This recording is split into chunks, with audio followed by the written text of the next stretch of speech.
जाएगी मंजिल माना भटकते ही सही, गुमराह तो वो हैं जो घर से निकले ही नहीं। हेलो दोस्तों, मैं रोहन आज अगेन आप सभी का वेलकम करता हूं हमारे आज के इस वंडरफुल मोटिवेशनल स्टोरी में। और माय डियर फ्रेंड, आप सभी को पता है कि मैं हमेशा आपके लिए एक से बढ़कर एक स्टोरी लेकर आता हूं जो आपके जीवन में हमेशा बदलाव लाती हैं। माय डियर फ्रेंड, आप इन स्टोरी को जरूर अपनी जिंदगी में भी फॉलो किया करें। और आज की जो मैं स्टोरी आपके लिए लेकर आया हूँ माय डियर फ्रेंड, वो स्टोरी भी आपके लिए बहुत ही फायदा करेगी। तो आज आप इस स्टोरी को ध्यान से सुने और अपनी लाइफ में जरूर इम्प्लीमेंट करें। ये स्टोरी है दो दोस्तों की, सोमेश और पराग। सोमेश और पराग अच्छे दोस्त थे। कुछ समय पहले ही दोनों के पिता का ट्रांसफर एक अच्छे शहर में हुआ था। दोनों के पिता बैंक में जॉब करते थे और दोनों का परिवार एक ही कॉलोनी में रहता था। दोनों का शहर के अच्छे स्कूल में एडमिशन हो गया था। सोमेश और पराग दोनों दोस्त तो थे, लेकिन दोनों की आदतों में बहुत बड़ा अंतर था। अब हमने एक चीज और समझी माय डियर फ्रेंड, यहाँ पे सोमेश अपनी पढ़ाई को लेकर बहुत सीरियस था, इसलिए वह पढ़ाई पर बहुत ध्यान देता था। वह स्कूल से अपने घर आता था और घर के कार्यों में भी हेल्प करता था। उसके चाचा जी एक अच्छे बिजनेसमैन थे। सोमेश को बिजनेस में बहुत रुचि थी, तो वह कभी कभी अपने चाचा को भी बिजनेस में मदद कर देता था, जिससे कि उसको बिजनेस की बहुत सारी चीजें सीखने का मौका मिलता था। लेकिन उसका जो दोस्त पराग को पढ़ाई में बिल्कुल भी रुचि नहीं थी। उसका स्कूल से आने के बाद बाकी दिन खेलने कूदने और फालतू की चीजों में लगा रहता था, इसलिए पराग हमेशा खाली बैठने के अलावा उसके पास कोई काम नहीं होता था। स्कूल के बहुत सारे बच्चे पराग के साथ ज्यादा मौज मस्ती किया करते थे, पराग को ज्यादा पसंद करते थे, क्योंकि पराग हमेशा खेलता कूदता रहता था। यह तो हमेशा या तो पढ़ता रहता है या फिर किसी और काम में लगा रहता है। बहुत सारे लोग सोमेश को इस बात कहकर चिढ़ाते भी थे। अपनी अपनी आदतों की वजह से दोनों सोमेश और पराग के बीच में दूरियां बनने लगी। सोमेश तो पढ़ाई में अच्छा था, पराग हमेशा मौज मस्ती करता था, जिस चक्कर में पराग मौज मस्ती में रहता था और बाकी सारे दोस्त मिलके पराग के साथ सोमेश का मजाक उड़ाते थे और बार बार कहते थे कि अरे ये तो डबल बैटरी है, ये तो पढ़ाकू है, ये तो किताबी कीड़ा है, ये तो हमेशा पढ़ता रहता है, ये तो हमेशा पढ़ाई करता रहता है। सोमेश उन्हें समझाने की कोशिश भी करता था कि अरे एंजॉय तो कभी भी कर लेंगे, लेकिन अभी तो करियर बनाने का समय है। लेकिन पराग उसके दोस्तों के साथ हमेशा मौज मस्ती करता था और सोमेश की किसी बात पे ध्यान नहीं देता था। पराग और उसके दोस्त मिलके हमेशा सोमेश का मजाक उड़ाते थे और कहते थे कि अरे ये फालतू में पढ़ाई करता रहता है, ये समय तो एंजॉयमेंट का है, ये समय तो मौज मस्ती करने का है। लेकिन सोमेश उन्हें कई बार समझाता था, लेकिन इसके बाद भी पराग उनकी बातें नहीं समझता था। अभी लाइफ एंजॉय की है, अभी कौन सा हम बूढ़े हुए हैं, तो इसी बातें कह के पराग हमेशा बातों को टाल देता था। लेकिन इतना सब होने के बाद भी सोमेश उन्हें समझाने के अलावा कुछ नहीं कहता था। ऐसे ही समय बीतता चला गया। सोमेश और पराग दोनों की स्टडी पूरी हो चुकी थी। वह समय था जब सोमेश के पिता का ट्रांसफर किसी दूसरे शहर में हो गया, क्योंकि कुछ ही समय बाद पराग के पिता का ट्रांसफर किसी दूसरे शहर में हो गया। अब सोमेश और पराग दोनों अलग अलग हो गए थे। वे दोनों कुछ ही दिनों बाद एक दूसरे को भूल भी चुके थे। समय की गति बहुत तेज होती है।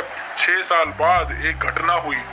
दिल्ली की एक बहुत बड़ी कंपनी की बिल्डिंग में एक नवयुवक एक नए लड़के को बहुत तेजी से कदम रखा। वह अंदर गया और एक कुर्सी पर बैठ गया। आज उसका जॉब के लिए इंटरव्यू था। एक लड़का दिल्ली में इंटरव्यू जॉब के लिए आया था।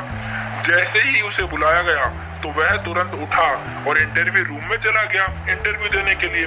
रूम में प्रवेश करते ही उसके कदम अचानक से थम गए। वह चौंक गया, हैरान हो गया। उसके सामने लगभग 10 लोग बैठे थे।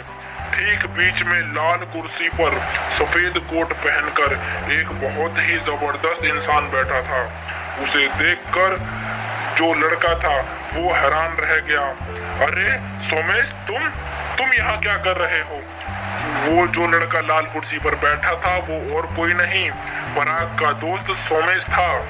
क्या इंटरव्यू देने आए हो? सोमेश, जो कि सफेद कोट पहने हुए था, वह बोला, ओहो, तुम पराग हो ना? इंटरव्यू देने आया नवयुवक बोला, हाँ मैं पराग हूँ, यहाँ इस कंपनी में जॉब के लिए इंटरव्यू देने आया हूँ। तुम यहाँ कैसे और इस कुर्सी पर तुम क्यों बैठे हो? सोमेश बोला, अरे नहीं, मैं इंटरव्यू देने नहीं आया, बल्कि मैं तो इंटरव्यू लेने आया हूँ, क्योंकि मैं इस कंपनी का मालिक हूँ। ये सारी बातें सुन के तो पराग बिल्कुल हैरान रह गया। उसकी नजरें शर्म के मारे झुक गई। वो अपने आप को बहुत ही शर्मिंदा फील कर रहा था। माहौल शांत हो गया। वह मन ही मन सोचने लगा कि मैं जिसका हमेशा मजाक उड़ाता था, आज मुझे उसी की कंपनी में नौकरी लेने आना पड़ गया, और आज तो वो इंसान जो हमेशा पढ़ता रहता था, आज वो मेरी कंपनी का मालिक बन गया। जब सोमेश को पराग को देखकर कहा, अगर तुम इंटरव्यू के लिए आए हो तो हमारे बोर्ड के लोग तुम्हारा इंटरव्यू जरूर लेंगे। और ये बात सुन के जब सोमेश ने इंटरव्यू के लिए पराग को कहा, तो 5 मिनट के बाद ही बोर्ड के लोगों ने पराग को रिजेक्ट कर दिया, मना कर दिया, नौकरी लेने से उन्हें मना कर दिया, रिजेक्ट कर दिया। आपके पास तो डिग्री ही नहीं है, आपको तो कुछ आता ही नहीं है, आपने तो अलग से कुछ सीखा ही नहीं है। यह बताता है कि आपने अपनी स्टूडेंट लाइफ में बहुत मजे लिए हैं, आपने कभी पढ़ाई पे ध्यान नहीं दिया, आपने ना आपके पास एक्सपीरियंस है, ना आपको अलग से कुछ स्किल्स आती हैं, हम आपको नौकरी पे नहीं रख सकते। पराग तुरंत सोमेश की तरफ मुड़ा और सोमेश के सामने रोने लगा, और वो सोचने लगा कि दोस्त प्लीज मुझे ये जॉब दिलवा दो, मैं पिछले 3 साल से जॉब के लिए भटक रहा हूँ, स्ट्रगल कर रहा हूँ, मैंने कई जगह इंटरव्यू दिए हैं, लेकिन मुझे कहीं भी नौकरी नहीं मिल रही। तुम मेरे दोस्त हो, तुम मेरी कृपया करके मदद करो। बहुत सी कंपनी में इंटरव्यू दे चुका हूँ, हर कोई मुझे मना कर देता है, मेरा कहीं कुछ भी नहीं हो पा रहा है, तुम मुझे कृपया करके प्लीज नौकरी दे दो। बहुत दुखी होते हुए पराग बोला, तो क्या मुझे अब कहीं जॉब नहीं मिलेगी? क्या मैं ऐसे ही जीवन भर भटकता रहूंगा? क्या मेरी जिंदगी फिर से खराब हो जाएगी हमेशा के लिए? तब सोमेश हल्के सा मुस्कुराया और हल्की सी मुस्कुराहट के साथ बोला, दोस्त यही है जीवन की सच्चाई। मैंने अपनी स्टूडेंट लाइफ में हमेशा पढ़ाई की, स्ट्रगल किया, मेहनत की, इसलिए आज मैं जिंदगी में खुश हूँ, खुशहाल हूँ, और आज मैं इस कंपनी का मालिक बन चुका हूँ। और तुमने हमेशा स्टूडेंट लाइफ में मौज मस्ती की, मजे लिए, तुमने कभी भी पढ़ाई पे ध्यान नहीं दिया, कभी भी मेहनत नहीं करी, इसलिए आज तुम्हें जिंदगी में दर दर की ठोकरें खानी पड़ेंगी। माय डियर फ्रेंड, इस कहानी में हमने सोमेश और पराग के बारे में तो समझ लिया, लेकिन ये कहानी असल मायने में सोमेश और पराग की नहीं, ये कहानी आपके और हमारे जीवन की है कि जब हम अपनी पढ़ाई कर रहे होते हैं, जब हम स्टूडेंट लाइफ में या कॉलेज लाइफ में होते हैं, तो हम अपना ज्यादातर समय मौज मस्ती और फालतू की चीजों में लगा देते हैं, जो कि हमारे जीवन में कभी भी काम नहीं आएगी। और उसी समय बहुत सारे लोग ऐसे भी होते हैं जो अपना समय पढ़ाई लिखाई करने में, नई चीजें सीखने में लगाते हैं, खुद को तैयार करने में लगाते हैं, मेहनत करते हैं, स्ट्रगल करते हैं, और वही लोग आगे चल के एक बड़ा मुकाम हासिल करते हैं।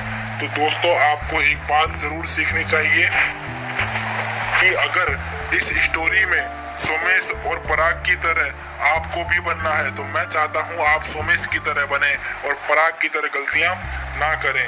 या तो जीवन में उस समय जब आप स्टूडेंट हो तब स्ट्रगल कर लो, ताकि बाद में पूरी जिंदगी मौज मस्ती कर सको और खुशहाल रह सको, सफल जीवन जी सको। या फिर आप पराग की तरह स्टूडेंट लाइफ में मौज मस्ती करते रहो, अपना टाइम वेस्ट करते रहो और पूरी जिंदगी दर दर की ठोकरें खाते रहो। चुनाव आपके हाथ में है, जिंदगी आपकी है, ये डिसाइड आपको करना है कि जिंदगी आपको कैसी चाहिए। आप जिसे चाहो चुन सकते हो। अगर आप चाहते हो सोमेश बनना तो आपकी मर्जी, अगर आप चाहते हो पराग बनना तो आपकी मर्जी। लेकिन मैं आपको सिर्फ एक ही बात बताना चाहता हूँ कि किसी भी इमारत को अगर हमें जिंदगी भर के लिए बनाए रखना है, अगर हमें उस इमारत को जिंदगी भर के लिए टिकाए रखना है, तो हमें उस मंजिल का जो बेस है, जो फाउंडेशन है, उसे बहुत मजबूत करना पड़ेगा। इसलिए दोस्तों किसी भी स्टूडेंट को अपनी स्टूडेंट लाइफ में हमेशा पढ़ाई पर ध्यान देना चाहिए, हमेशा अपने करियर पर ध्यान देना चाहिए, वरना ये जिंदगी दोबारा नहीं मिलेगी एक बेहतर भविष्य बनाने के लिए। किसी ने बहुत खूब कहा है, वक्त बहुत मिला था आपको संभलने के लिए, लेकिन जिंदगी दोबारा वक्त नहीं देगी आपको संभलने के लिए। इसलिए माय फ्रेंड, आप किसी भी स्टूडेंट को अगर देखें अपना समय खराब करते समय, तो उन्हें ये सलाह जरूर दें कि वो पढ़ाई पे ध्यान दें, आप भी अपने करियर पे ध्यान दें और तेजी से अपने करियर की ओर आगे बढ़ें। बाकी मैं रोहन हमेशा आपको अगली वीडियो में फिर मिलूंगा एक नई स्टोरी के साथ, जिसमें कि आपको मैं एक और वंडरफुल मोटिवेशनल स्टोरी के लेकर आपके आऊंगा और आपको हमेशा की तरह नई नई चीजें सिखाता रहूंगा। बाकी आज की स्टोरी में जो आपने सीखा, आप इसे जरूर इम्प्लीमेंट कीजिएगा और मैं हमेशा आपकी हेल्प के लिए तैयार हूँ। बाकी मैं आपसे सिर्फ इतना ही कहना चाहूंगा कि आजकल आप जो भी कर रहे हैं, चाहे स्टडी कर रहे हो या गीत गाना सीख रहे हो, चाहे इंजीनियर बनना चाहते हो या आप अफसर बनना चाहते हो, कुछ भी करना चाहते हो, तो बस इतना कर लो कि आज संघर्ष कर लो, स्ट्रगल कर लो। आज मेहनत करोगे, हार्डवर्क करोगे, तो आप अपने जीवन को अच्छे मुकाम पे ले जा पाओगे। अगर आप ऐसा कर पाए तो आप आने वाला कल आपका होगा, सफलता आपके जीवन को सुगंधित कर देगी और आप अपने सपनों का जीवन बना पाओगे। तो बाकी मैं अपने शब्दों को यहीं पे विराम देना चाहूंगा। माय डियर फ्रेंड, हमारे चैनल को आप सब्सक्राइब कीजिएगा, बाकी अपने दोस्तों तक हमारी इस वीडियो को शेयर कीजिएगा और मैं हमेशा आपके लिए जबरदस्त मोटिवेशनल वीडियो लेकर आता रहूंगा। तब तक के लिए मैं चाहूंगा आपसे विदा लेना।